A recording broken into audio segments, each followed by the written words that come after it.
हिंदी में यूपीएससी की तैयारी से संबंधित प्रोग्राम्स को देखने के लिए सब्सक्राइब करें स्टडी IQIAS हिंदी।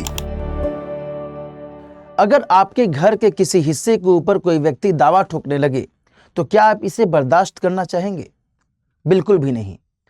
और भारत के किसी खास हिस्से के ऊपर कोई व्यक्ति दावा ठोकने लगे तो क्या ये बर्दाश्त के काबिल है? बिल्कुल भी नहीं।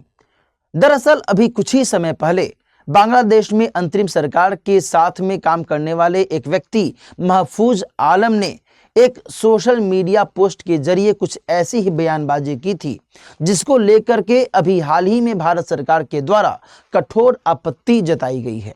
आखिर इसने क्या कुछ बातें कही और भारत सरकार की तरफ से इस तरीके से कठोर आपत्ति जताए जाने के पीछे की वजहें क्या कुछ हैं, इसे समझने की जरूरत है। दोस्तों, आज की इस विशेष चर्चा में हम लोग इसी बात पर एक एक करके देखेंगे कि आखिर इसमें क्या कुछ आयाम शामिल हैं। यहां सामने आप उस महत्वपूर्ण खबर को देख रहे हैं जिसके माध्यम से भारत सरकार के द्वारा कठोर आपत्ति जताई गई है। बांग्लादेश के इस सलाहकारी व्यक्ति का नाम है महफूज आलम और ये सलाहकार किस रूप में है? तो स्टूडेंट एडवाइजरी के तौर पर यह काम करता है, यानी कि छात्रों से संबंधित जो सलाहकारी भूमिका है वर्तमान में महफूज आलम के माध्यम से वहां की अंतरिम सरकार को दी जाती है। और एक बात मैं आपको बताऊं, जब बीते जुलाई अगस्त माह में बांग्लादेश में छात्र आंदोलन हुआ और शेख हसीना जी की सत्ता को समाप्त कर दिया गया, उनको अपदस्थ कर दिया गया, तो इस पूरी घटनाक्रम में महफूज आलम की बहुत बड़ी भूमिका रही थी।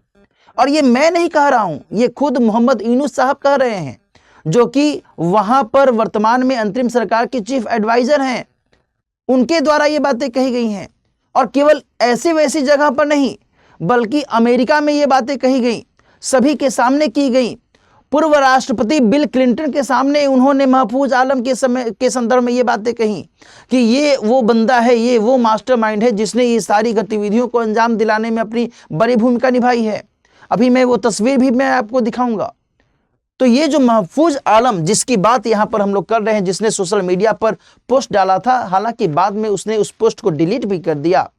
भारत सरकार ने निश्चित तौर पर इस बात को समझा कि ये आसान काम नहीं है ना। यहां पर कई सारी चीजें एक दूसरे से जुड़ती हुई दिख रही हैं। पाकिस्तान और बांग्लादेश के बीच में आपस में जो संपर्क है, संबंध है, वो लगातार बढ़ रहा है। और ऐसे में इस व्यक्ति के द्वारा जो कि बांग्लादेश में अंतरिम सरकार के साथ में काम कर रहा है, जिसने कि जुलाई अगस्त माह में छात्र आंदोलन में सक्रियता के साथ में अपनी भूमिका निभाई और उसके द्वारा इस तरीके की बयानबाजी की जा रही है। बेशक उसने पोस्ट डिलीट कर दिया, तो क्या हम इसे यूं ही जाने दें? सावधानी की जरूरत होगी या नहीं होगी? बिल्कुल होगी। दोस्तों, यहां पर इस बात को थोड़ा सा समझिएगा कि वर्तमान में यदि हम बांग्लादेश के इस मैप को देखें तो निश्चित तौर पर भारत का बहुत बड़ा जो सीमा क्षेत्र है वो बांग्लादेश से टच करता है। इनफैक्ट भारत की सबसे लंबी जो स्थलीय सीमा है वो बांग्लादेश के साथ में टकराती है।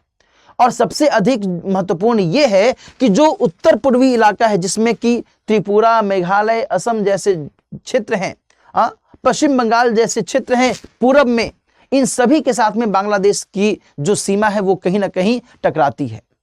और ऐसे में इस तरीके की बयानबाजियां निश्चित तौर पर भारत और बांग्लादेश के संबंध को और अधिक नाजुक स्थिति में डाल सकती हैं।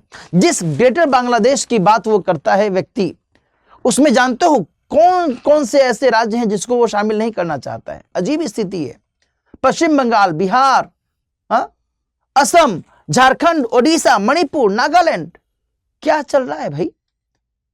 है ना? इन सबको वो शामिल करना चाहता है, त्रिपुरा को भी शामिल करना चाहता है। भारत बेवकूफ है क्या? भारत को इस बात की समझ नहीं है कि क्या हमारा है और क्या आपका है, आपका अस्तित्व कैसे शुरू हुआ है। 1971 की घटना को कैसे भूला जा सकता है, जिस 1971 की घटना को मद्देनजर रखते हुए हर साल 16 दिसंबर को विजय दिवस का आयोजन किया जाता है। ये कैसे हो सकता है? तो निश्चित तौर पर ये बेतरतीब बातें थी, बेतुकी बातें थी, है ना। लेकिन भारत सरकार की तरफ से जब इस बात को लेकर के कड़ी आपत्ति जताई गई है तो यहां पर इसे समझने की आवश्यकता है। यही वो तस्वीर है जिसके बारे में मैं आपसे बोल रहा था। क्लिंटन ग्लोबल इनिशिएटिव अमेरिका के पूर्व राष्ट्रपति बिल क्लिंटन साहब यहां पर खड़े हैं और यहां पर मोहम्मद यूनुस साहब इस व्यक्ति को एड्रेस कर रहे हैं कि ही इज द पर्सन जिसके लीडरशिप में ये सारी घटनाक्रम को अंजाम दिया गया और इसी व्यक्ति के द्वारा ऐसी बातें कही जा रही हैं। तो यहां पर सचेत हो जाने वाली बात है या नहीं है? और यहां दोस्तों ध्यान रखिएगा कि चरमपंथी कारकों के दिमाग की उपज इसे माना जाना चाहिए। इसे यह बात किसी से छिपी नहीं है कि पूर्वोत्तर राज्यों में अक्सर घुसपैठ की स्थितियां, नस्लीय भेदभाव की स्थितियां देखी जाती रही हैं। बड़े पैमाने पर असम में, त्रिपुरा में बड़े पैमाने पर जो अवैध घुसपैठ होता रहा है ना, वो निश्चित तौर पर यहाँ की अर्थव्यवस्था, यहाँ की सामाजिक स्थिति को कई बार चोट पहुंचाता रहा है। कई बार विरोध की स्थितियां देखी जाती रही हैं, कई बार सांप्रदायिक हिंसा जैसी स्थितियां देखी जाती रही हैं, है ना। तो इसे कैसे दूर किया जा सकता है? भारत और बांग्लादेश के बीच में सबसे लंबी सीमा है, इसके बारे में हमने आपको बताया भी। सीमावर्ती घुसपैठ की संभावना लगातार बनी रहती है। 1977 से लेकर के 1992 तक की इतिहास को खंगालें तब यहां पर दोस्तों ध्यान रखिएगा कि 1,64,132 जो मुस्लिम शरणार्थी थे वो भारत की ओर प्रवेश किए थे और 68,472 जो हिंदू थे वो भारत की ओर प्रवेश किए थे। इसके पीछे के कारण में यह देखा गया कि भाई यहां पे जो ये कारण है इस बात को इंडिकेट करता है कि दरअसल इनका आगमन भारत में धार्मिक शरण लेने के उद्देश्य से नहीं हुआ था, बल्कि ये आर्थिक अवसर की तलाश में ये भारत आए थे, है ना। और ये आर्थिक अवसर आज भी इनकी अपनी चाहत बनी हुई है। आज भी किसी न किसी रूप में, किसी न किसी तरीके से घुसपैठ की स्थितियां अक्सर होते रहती हैं और इसको लेकर के उत्तर पूर्वी राज्यों के स्तर पर एक संवेदनशीलता की स्थिति भी देखी जाती है ना। तो इन सभी बातों को यदि हम मद्देनजर रखें, यदि इस पूरी चर्चा के क्रक्स को समझें, तो इसके मद्देनजर भारत को सीमावर्ती सुरक्षा में चौकसी बढ़ाने की जरूरत है। अवैध घुसपैठ की स्थिति पर और अधिक कठोर कदम अपनाने की जरूरत है और साथ ही रणनीतिक उपाय पर भी बल देने की जरूरत है। बांग्लादेश के साथ में इस तरीके के मालों पर, इस तरीके की बयानबाजी पर नकेल कसने की जरूरत है। बांग्लादेश के साथ में बातचीत की जाए और ये स्पष्ट किया जाए कि देखिए साहब, इस तरीके की बयानबाजियां नहीं होनी चाहिए। इससे हमारे देश आपस में जो हमारा संबंध है अपने देशों के बीच में, उसमें एक कड़वाहट आ सकती है। विश्वास बहाली की जो संभावना होती है उसमें रुकावट आ सकती है। तो क्या आपको ये पसंद है? क्या इसे अपनाया जाना चाहिए?